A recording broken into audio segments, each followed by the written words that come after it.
What's up, everyone? Brandon Splay here. Thirst Gym, and Thirst for More podcast. Excuse me. This is episode 45, and this is again kind of an unscheduled one, but this is going to be the absolute last recording of 2024. So thanks for being here with me. I'm glad I've been able to kind of get these up and running. And as always, if you're listening over on your favorite streaming device, whether that be, you know, Apple Podcasts, Spotify, what have you, you can always catch the live versions of these over on my YouTube channel. Just look me up at Brandon Spilley and you will find those there. And last but not least, also got to give a shout out to NutriBio. So if you're looking to up your supplement game, make sure you check out NutriBio.com. And you can enter the code SMITLEY10. That's SMITLEY10. Save you 10% off all of your awesome supplement needs. One of the best supplement companies in the game, in my opinion. And I've been working with them for well over a decade now. So good, tried, trusted, true supplement-based approach that you can use for all your supplements. Today, we're going to be talking about CNS fatigue in strength training and in lifting. This is something I'm pretty passionate about, honestly. And I think a lot of people, especially when we come to strength sports or using main movements and main drivers, we're trying to ask ourselves, how can we get an optimal training stimulus without having too much central nervous system fatigue, right? So if the more you fatigue an athlete, the more you break them down, the longer you're going to have to let them recover, not only from a muscular perspective, but also from a nervous system perspective. So we're going to kind of go into this. If you happen to be listening on your streaming device, you're probably listening in 2025. I have kind of batch recorded some of these, but they are actually live to the date. But if you are watching in the past, thanks for watching in the past. If you're watching currently, again, I thank you for doing that. But I'm not going to do any kind of actual presentation today. I've got my own nice little layout template here for me personally that I'm going to kind of run my notes off of to talk about this. So, if you're watching live, maybe not as interactive as usual, but you are listening after the fact to this episode, it's going to be like you're just listening to me in person. So thanks for being here. I appreciate that. So first, we're going to try to understand here, imagine this is the scenario, right? So think about your own training or how you kind of hear athletes talk. The last week of training, everything was like aligned. Everything felt great. Your focus was good. Your strength was good. Everything felt like it was running on all cylinders. Felt like a really good week. So, you push things. Everything felt great. Then the following week, it doesn't feel so good. You kind of feel a little bit beat up. You don't feel like you're firing on all cylinders again. You're having some issues getting things going. This can be part of central nervous system fatigue. You want to recoup and not necessarily go for PR that day. But when things are feeling good, you want to make the intelligent decision. So like that really good week that we had, we want to make sure that we can try to recover from that the best that we can. We want to prepare for a new PR if it happens to be there, or in the following week if it happens to come. If we had that really surefire week, we can't make sure that it does come, but if we can do all of our recovery-based approaches in terms of getting enough sleep, quality hydration, quality nutrition, limiting social stress as much as we possibly can, getting good quality mental relaxation, mental preparation for big training weeks or big competition weeks, that can help us in the long run. And so what I want you to kind of understand here is that just because you have a good week doesn't mean that next week's going to be good or the next week's going to be good. You're going to have ebbs and flows in training, and the nervous system plays a big piece in that. And so we're going to kind of talk about why and how you can hopefully help optimize that with how you're going to set your training up. So, my suggestion here is to take the ebbs and flows and listen to your body is going to be the number one thing, but understand that you can prepare your body as well as you possibly can. So then you're going to have you could then eventually have the unexpected disappointment, all right? You have those good weeks and you come in, you might even feel relatively good, but things just don't go your way. And we've all had those days. If you have been in the weight room for any length of time, you know that at any given day, you can walk in the training hall, training facility, gym, practice room, and things are feeling good, but once you get going, not going to be your day. You kind of just start to get those little things and keys and understand that. So, my suggestion there is that, again, you got to pivot, understand, make smart training decisions, but you can do things as well as you can for that given session, right?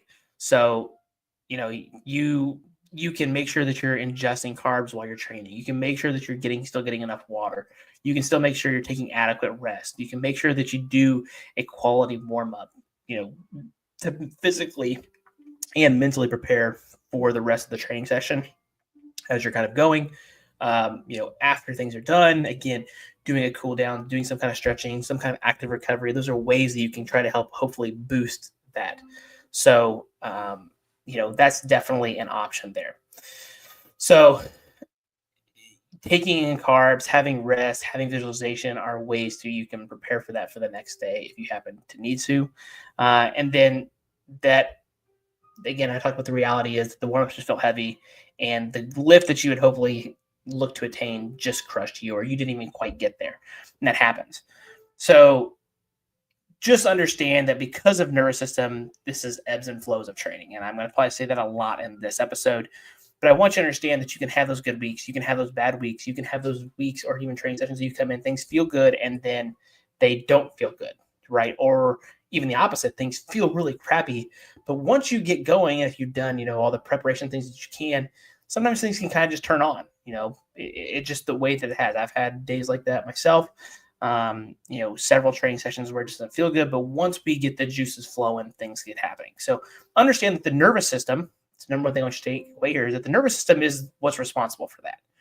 Okay. You can have all the mental things right, all the nutrition right, all the sleep right. And if your nervous system is still just not recovered for whatever reason, you're going to have a bad day. And the opposite, you might in the ideal scenario, under prepare both mentally, physically, nutritionally, and by the time you get there, you actually do pretty well. And that just means your nervous system is recovered, even though you're not mentally and physically feeling there. The nervous system is there. Okay. So let's talk about what exactly is CNS fatigue, or central nervous system fatigue. So having that fatigue would be the failure to perform despite having the recovery. So as I mentioned, if you're kind of doing all the things that you're supposed to do in terms of hydration, nutrition, rest, recovery, stretching, whatever, mobility work, whatever you want to lump underneath your recovery umbrella, if you're doing those things correctly and you still fail to perform, that's probably an indication that you have some sort of central nervous system fatigue. Not always, but probably a good indicator that there's something going on there. So the goal behind our strength programming is to try to prevent this. We sequence training in a particular way to avoid central nervous system fatigue. We also do it from a muscular fatigue perspective as well, right? Like, you wouldn't train an upper body push day 5 days in a row and expect for you to be just as strong on your 5th day as you were your first day, right? That's not going to happen. And you can take any lift, any kind of training split workout, and the goal behind majority of those splits and training workouts is to avoid muscular fatigue and central nervous system fatigue. But the muscular fatigue aspect can actually recover pretty quickly in comparison to the central nervous system fatigue. That's usually where you need more time. So that's how you can kind of get away doing the same quote unquote body split workout or whatever, assuming loads aren't too crazy heavy. You can do them every 72 hours and probably be fine in terms from a muscular perspective. But if you're pushing weights and loads really heavy, nervous system fatigue might be the limiting factor there. So just understand that's kind of what I want you to get from wanting to know what central nervous system fatigue is in particular. That's really what training and programming is all about, is how to avoid and prevent that as much as possible. Because you are going to have the fatigue. Okay. It's not that you can't have it. It's how it's going to affect subsequent sessions after the fact. So why is the CNS fatigue debate controversial? So people are going to debate back and forth on certain definitions, and does it really matter? What does the research really kind of say? And I can't remember the exact research study, so I apologize here. If somebody happens to know it, please put in the comment section or send it to me. I'd really appreciate it. But just showed that they could train frequently, and that the graph that they were looking at was showing that the nervous system could be recovered by the end of the workout, like within like 60 or 90 minutes. I can't remember the exact time, but basically enough that in an average training session, you would be recovered. And to me, that is just absolutely wild, because if you have ever trained really hard, done a heavy squat, heavy deadlift in particular, maybe even heavy bench press, and you would go to try to retake that weight again in 90 minutes, do you think you would be as successful? 99% chance probably not, right? So you're going to find conflicting data depending upon how these studies were done, and who's kind of using particular definitions of what is fatigue in terms of what's actually happening. But it's really kind of misunderstood. But at the end of the day, it's not really that overcomplicated for those of us that actually put hard working training sessions into the gym, especially if you're even remotely strong. So it's really misunderstood by just your average gym goer, but also even experts as well. Because again, the research is kind of, like I said, it's kind of a mixed bag, depending on what you're kind of finding. So the truth is that CNS fatigue is real. It does matter, especially for strength athletes. You can make a case for some other kind of athletic endeavors that it may not be as important, and that's 100% true. But for strength athletes, it's 100% important. So let's talk about the force production basics and how our body produces force, because at the end of the day, this is kind of what drives quote unquote CNS fatigue. It's why it really matters, because if you can't create that force, then it doesn't matter, right? So the way that you kind of need to look at this is that your muscles act as engines, okay? And they are the ones that are doing a lot of the heavy lifting. That's how we move weight from point A to point B, is because our muscles pull on the bones, and that moves the bones and then moves the weight. However, our nervous system is what gives us the impulse to make that movement even occur to begin with. So, the good way you can look at this, you can just take like a TENS unit or a STEM unit, and you can hook it up to your bicep or your quad or whatever, and you drive that signal to the muscle, and it will contract and relax. And that's kind of how those machines work. So the nervous system piece is what's giving you the impulse to create that voluntary contraction. So it's got to come from the brain all the way down to the muscles. Hey, move this weight, and then you move it or you don't move it. And that's what drives the actual movement patterns.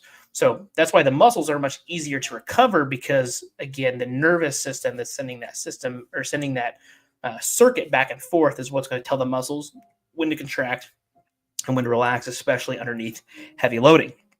So your central nervous system is just your brain and your spinal cord.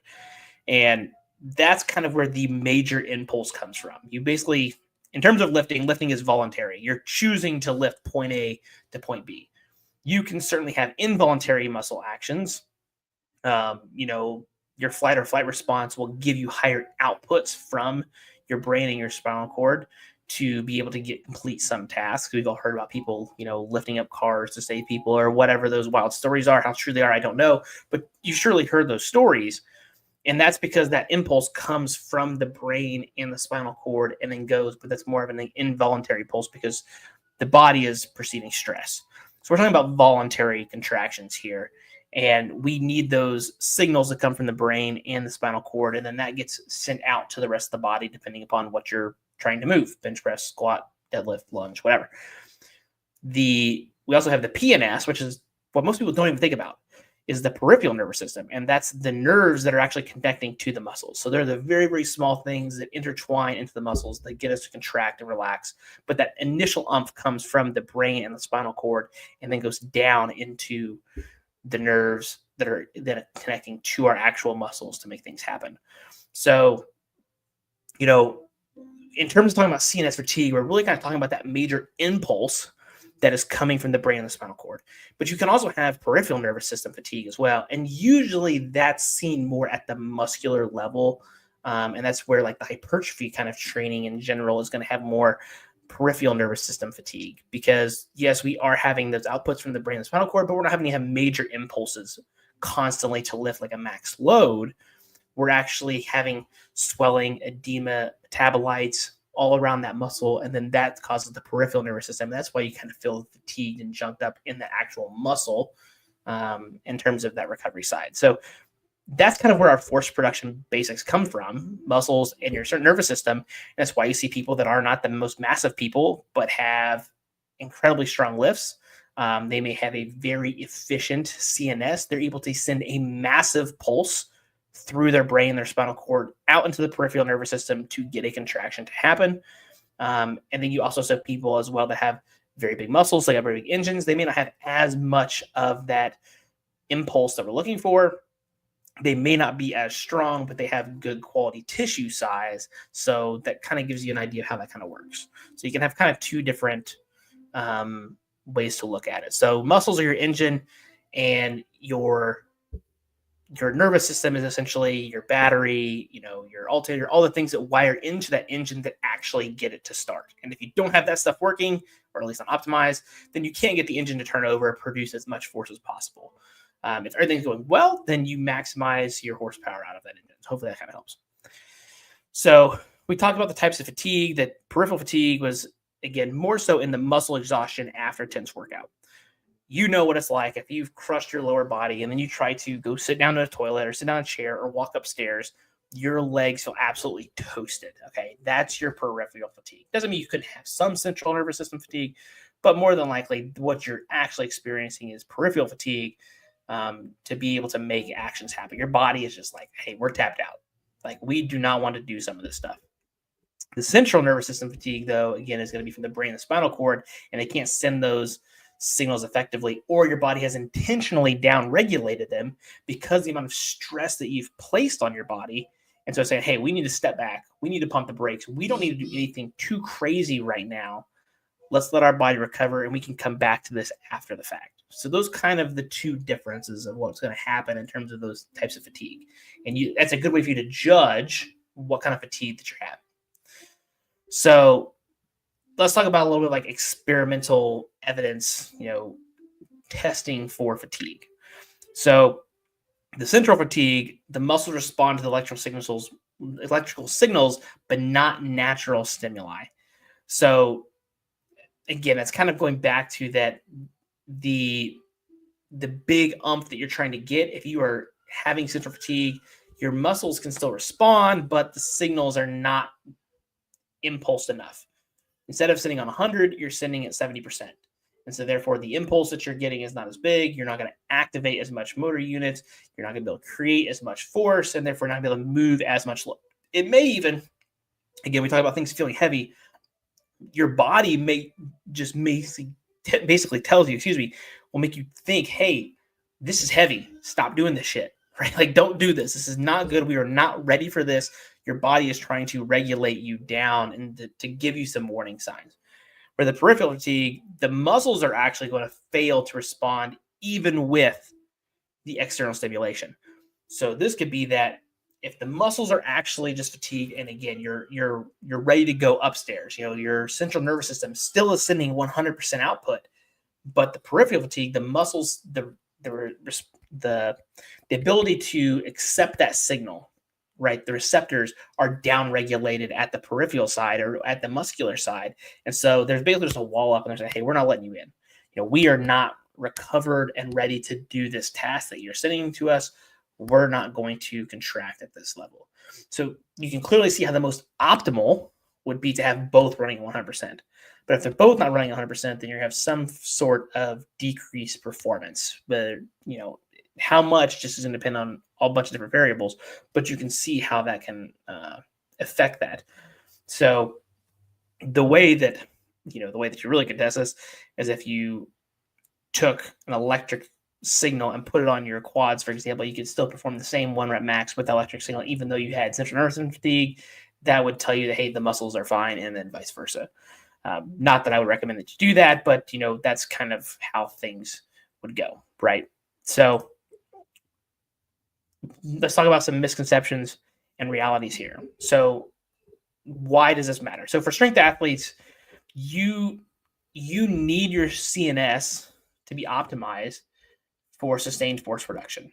that's essentially when it comes to lifting weights, it's all about force production, moving a weight from point A to point B. And,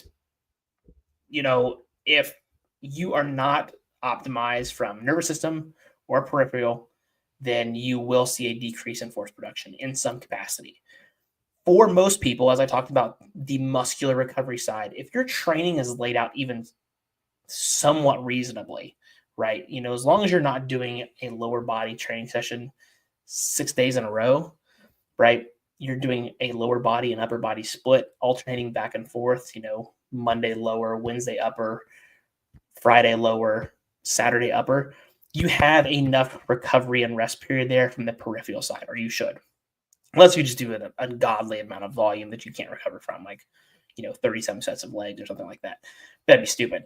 So as I'm saying, if you have some kind of moderate amount of intelligence of how your training is structured, you probably are not going to have this, especially if you're getting enough sleep, enough food, and enough hydration. Your peripheral recovery will take care of itself with just enough of those windows. But the central nervous system fatigue is very, very different on it's always different on a person-to-person basis, but it's very, very dependent upon how strong you are, how much mental arousal you give yourself, the training crew that you're with, or the people that you're around, or any other kind of life stressors that you had, maybe after the fact. You have a lot of high stress after that main lift with other things that go on in your life. Those all can change your CNS output down the road. And this is kind of why training involves adapting the CNS to handle high stress. So we focus in on things for a particular reason as we're doing that lift to optimize everything that we can mentally, physically, emotionally, and then we rest before we come back to that movement, right? At least in terms of training it heavy. You could argue that in 48 hours you could squat again, but you're not going to have your optimal performance. So what are we doing, or what are we trying to get? What's the reason the programming the squat 48 hours later, right? That's the big question you've got to ask in terms of the frequency side is, what am I after? Because if I hit a heavy squat, ideally I want the nervous system to recover. And if I continue to give it impulses, maybe I delay that. But if you look at the way powerlifting is generally programmed in terms of recovery, usually you're not going to have more than one heavy squat session a week, or bench session, or deadlift session. I'm not saying you can't do the lifts more than once. I'm saying your heavy training session usually does not exceed one time per week, because that's going to be hard to recover from that, right? So just trying to break that down in terms of some misconceptions there, that you don't need the CNS recovery, because you do, even if you have higher frequency training. You have to pick and select your heavier high impulse days, however you kind of want to word that. So factors contributing to your CNS fatigue. What are the driving factors of why this happens? The first one's going to be mechanical tension. Okay, so putting a heavy freaking load on your body is going to be number one, and the duration of the force on the muscles. So, doing a hard set of like 5 on squats is completely different than doing a hard set of 5 on the leg extensions, right? There's more muscle involved. There's more total body tension. There's more total load. That all will initially affect the central nervous system fatigue that you have. And this is kind of why HIIT training, in terms of high intensity training for bodybuilding, is very popular, especially on the machine side, because you can learn to get around some of the central nervous system fatigue to a degree, because you can push up to a hard set of like 8 or 10, giving you a high degree of mechanical tension, but you're going to decrease the load, you're going to decrease the volume, you're going to decrease the whole systematic fatigue, because you're only focusing on a couple muscles, right? You don't have that axial load with a barbell on your back or in your hands or picking it off on the floor. So mechanical tension is number one. Number 2 is going to be aggression, the intensity or the effort required to move that lift. Do you have to turn it on? Do you have to get amped up? Do you have to hit the smelling salts? Do you have somebody smack you across the back as hard as shit? Like, the more you turn that up, the more you're dialing that central nervous system fatigue up. And the less that you do that, the more you're going to control it. This is generally why it's said that in training, you need to be able to learn how to control your aggression and your arousal curve, because the more you can control that in training, the less CNS fatigue you can put on your body, and the easier it'll be to recover from session to session. And then when you go to actually turn it up for the competition, even in sports, you go to turn that up for the competition in sports, you get a better performance output. Now, you will have to recover from that again. So if you're a regular sport athlete, you can't do this all the time if you're playing 3 games a week, right? Again, you got to learn how to control that arousal curve, but you can use that to your advantage. So the big thing here is to make sure that when you're turning it up on your training sessions, make sure you're picking and choosing them correctly, because it's going to have ramifications down the line in that week, or maybe even the week after, right? Depending on what lift you're doing. And then we've got load. So number 3 is load. Heavier weights are always going to be more stress. It's pretty simple. Think about it, right? If you go to lift, must use some general numbers here, but let's say you're a 400-pound bencher and you go to take 405, that's going to cause you more stress than if you go to try to take 315. You just know it is. One, you don't have to aggressively get prepared for it. You have to be mentally prepared for it. And your body has done it so many times that it's just almost like another day walk in the park. I'm not saying it's not heavy, because it's close to 80%, between 75 and 80%. So it's not a lightweight by any means, especially for the average person, but it's light to you and it's an everyday weight for you. So therefore that load is not going to stress you very much. But if you take 405 and you miss it, and you miss it, and you miss it, now you can see how that load is going to tax your body. Same thing with squat and with the deadlift. So and that's why squats and deadlifts are generally more taxing, because you can do more load in those lifts, right? You can squat more than you can bench, you can deadlift more than you can bench, at least I sure hope so. So that's the third thing to keep in mind. Fourth is going to be range of motion. The more or the longer that you have to move a weight or a load, the more taxing it's going to be. You're creating more mechanical tension at the muscular level, but that's going to be a longer duration that lift occurs. And so that's why generally a squat or deadlift also is more taxing, is not only are you moving more load, you're moving more load through a bigger range of motion. Your bench range of motion is not a very big range of motion, especially if you got a pretty impressive arch.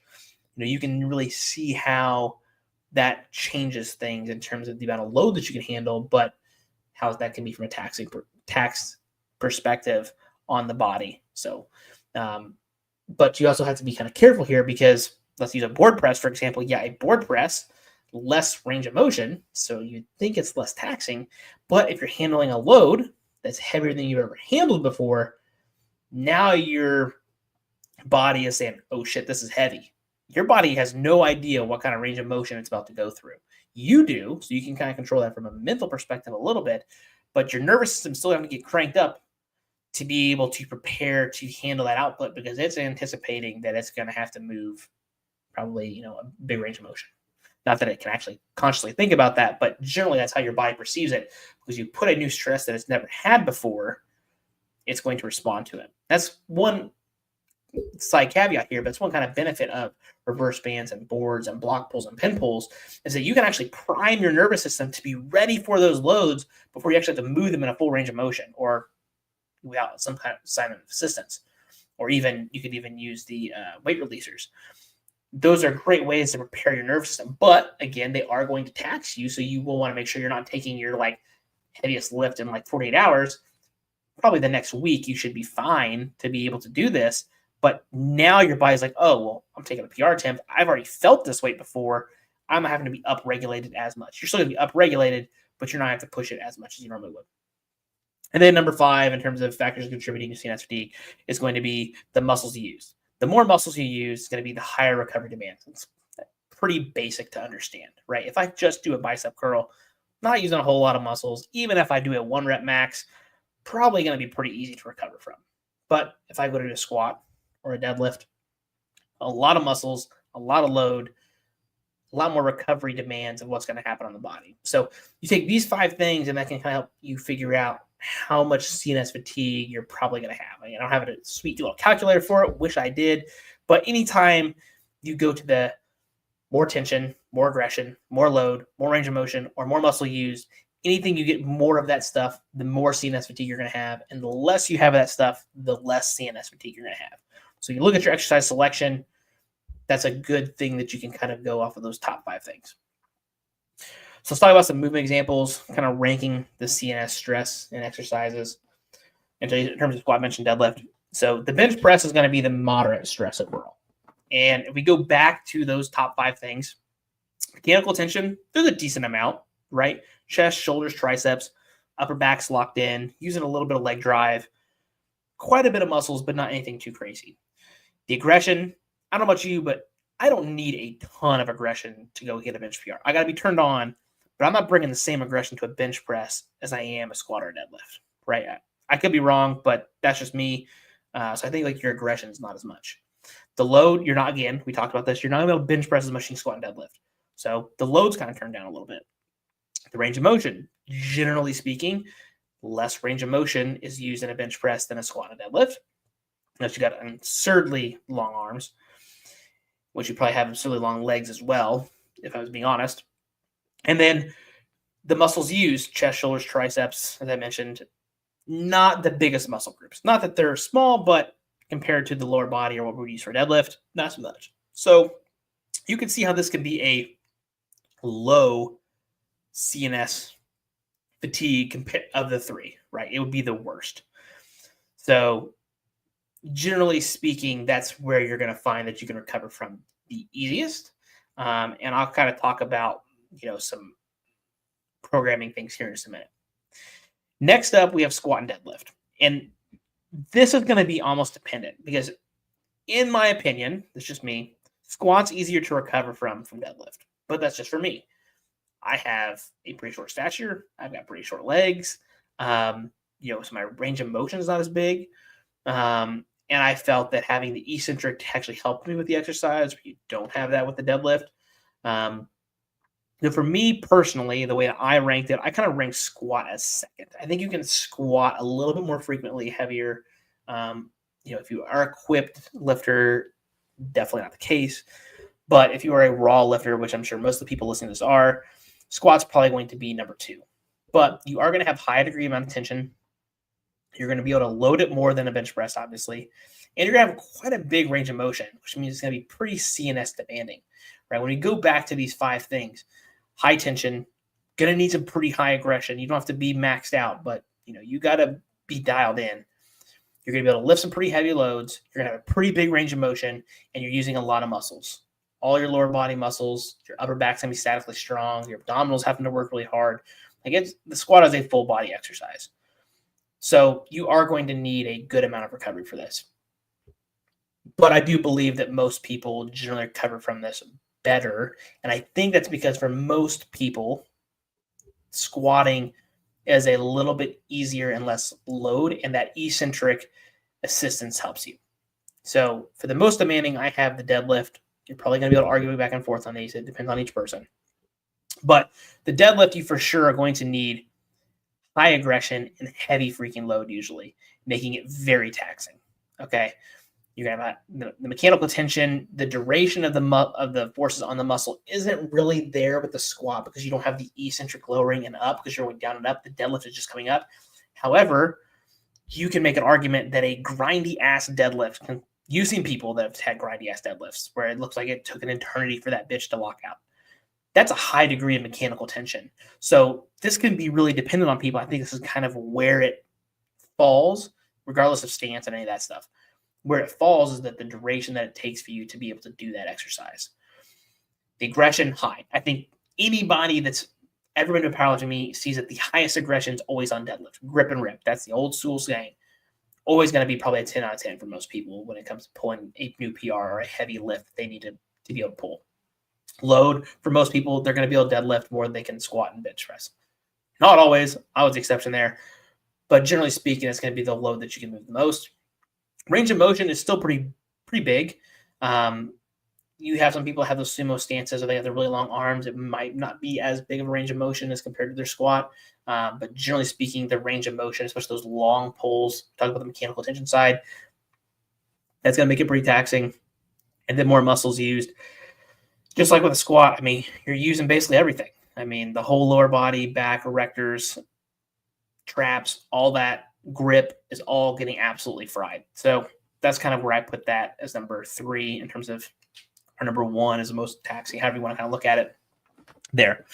And so what we can take away from this in terms of practical takeaways is that If we know how we react to the stress of these exercises, we can figure out how should we program these exercises. If we know that they're pretty high, then we need to program them less frequently, especially on the intensity side.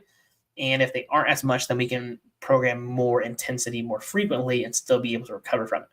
However, CNS fatigue in general is not lift specific.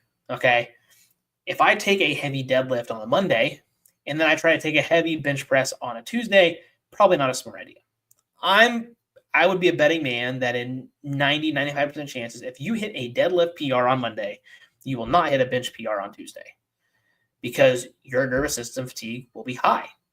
And if you are fatigued, you're not going to get, we talked about that output, you're not going to get that high output from the brain and the nerve or the spinal cord to come down and do its thing.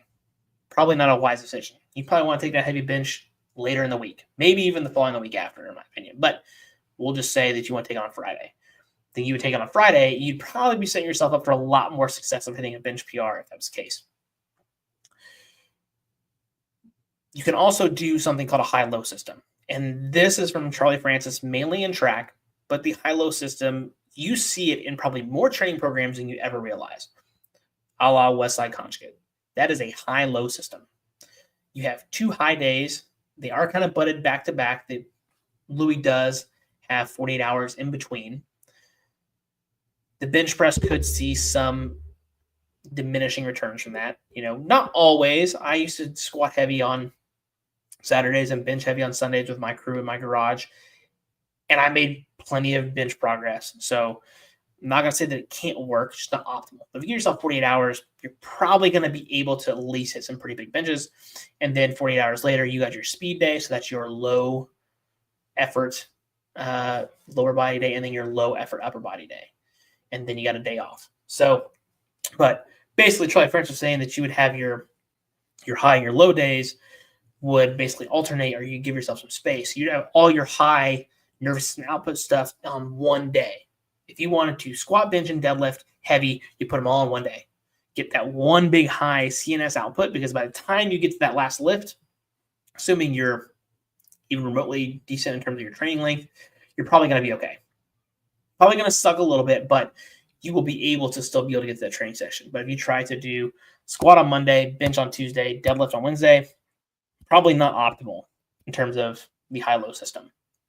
So that gives you an idea of what you can do there.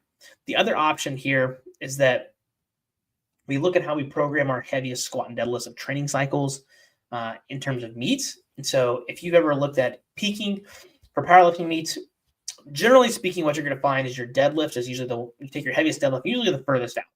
And you're going to see conflicting stuff here. You're going to see stuff from probably 10 days to 3 weeks. I've even had people that I know and have helped take their heaviest deadlift 4 weeks out from a meet because they just really struggle to recover from it.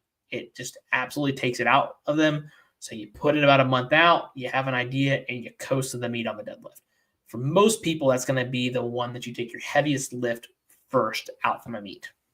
So we'll just say 10 to 21 days to make this kind of a nice range. This is kind of normal.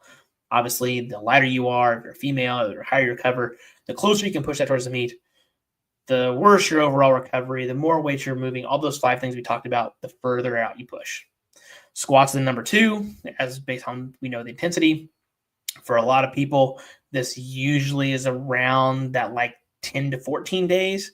I really don't like to take a heavy squat like a week out, at least the heaviest. I'm talking about the heaviest here, the heaviest squat of the training cycle a week out. I think 10 to 14 days for most people is a sweet spot. You can probably drift into like 16 or 17 if you, again, happen to be moving a lot of weight in your squats. It's your bread and butter lift. It can probably go a little further out. If you're a heavyweight guy, all that kind of stuff. Bench press, for most people, 7 to 10 days is kind of like where you want to take your heaviest one. So for, the lightweight girls and guys, generally I have them take their heaviest one about a week out, 8 days out, something like that. And then the stronger people, it gets closer to like that 10-day window. You can generally handle the bench press much more frequently. I know some people have said that they do it like 4 or 5 days out. To me, I think just the week of the meet doesn't really make a whole lot of sense. I would much rather just come in completely fresh, but that's just my opinion. But that gives you an idea of how and why we program those lifts the way that we do, or the recommendations that are there. That's kind of why they're there. So Let's talk about some practical takeaways. How can you manage CNS fatigue? Number one is pretty obvious. You want to balance your heavy lifts with recovery. Talked about the high-low system. That's going to be kind of the easiest way to do it. You can, in the ideal world, if you have a heavy, high output day, training relatively heavy, the next day is just a recovery day. Low intensity steady cardio, general movement, mobility work, staying active. That's all that you really need to do. Like, honestly, for most people, you don't even want to go to the gym. Just go outside and walk, do some mobility work at home. And then you kind of just prepare on with the rest of your week. And then you just repeat, rinse, and repeat with your high-low system, but you obviously don't want to have, 3 high days in a week, probably not recommended, but you get an idea of the high-low system, how that works. Anytime you have a high output stimulus, you need some low output stimuluses before you come back to a high output stimulus. Should not have those butted back together. You want to monitor your performance from week to week. So as you're doing your training and you're kind of following the plan that you have in place, how are things going on a week-to-week basis? On the weeks that you take a heavy deadlift or one of the heaviest deadlifts, or however you want to look at that, let's say heavy deadlift to make it simple. The week after, are your lifts generally down? Is your energy usually lower? Is your drive usually less? Keep track of those kind of things because I think those leave clues. And you can say, okay, well, if I know this is going to happen, then the following week, I need to make sure that my deadlift training is generally more speed-oriented or rep-oriented or however you want to look at that, right? You just need to understand that. Because personally for me, when I was doing all the conjugate training that I was doing, I basically found this out from paying attention to what was happening. General Westside is going to tell you to take your heavy deadlift on your max effort day, and you would do that, out of 10 weeks, 3 times, give or take. And then I actually put it on the dynamic day because I could recover from my squat. And so what I found was that if I alternated between a speed deadlift and a max effort deadlift on my dynamic day, I was much more recovered. And not only on my deadlift, but on my squat as well. So the squat after the max effort, so if I had the dynamic day and I took a max effort pull, that squat day, I usually knew that I was not going to be 100%, but I would still push things to my ability. I would just not bank on a PR, but I would still do that max effort lift. But the max effort pull was on Tuesday, and my max effort squat was always on a Saturday. So, you can see how I made space for that to be able to recover from the deadlift, because if I could recover from my squat fast enough that by Tuesday came around, I felt good enough to deadlift from what I found. Again, just anecdotal evidence, but I thought I would at least share that so you have an idea. But you also probably see in a lot of programs as well, the deadlift usually kind of alternates between heavy and low, more so than almost any of the other lifts. The other ones you'll usually kind of see pretty frequently. You're taking them heavy once a week on pretty average. You also want to prioritize long-term adaptation over short-term gains. So look at the big picture, basically, is what I'm trying to tell you here. If you're trying to get to this particular lift, pushing a lot of high-frequency, high-intensity days into short 3-4 week training blocks does not make a whole lot of sense, especially if you're going to ebb and flow your what's heavy and high output days. As we have talked about, if you are going to go with something like a higher frequency, your high output days should probably be your quote unquote your SBD days. Those should be your high output days. You should not be having a heavy lift on any of the other days if you're doing a frequency-based training approach, because somewhere you will have a conflicting interest of your nervous system fatigue. So if you have that high output day on a Saturday, let's say you generally take Sunday off, Monday I would probably not put anything super heavy, because if you trained well enough and did what you're supposed to do on that Saturday for your SBD day, you will not be recovered by Monday. You will just not.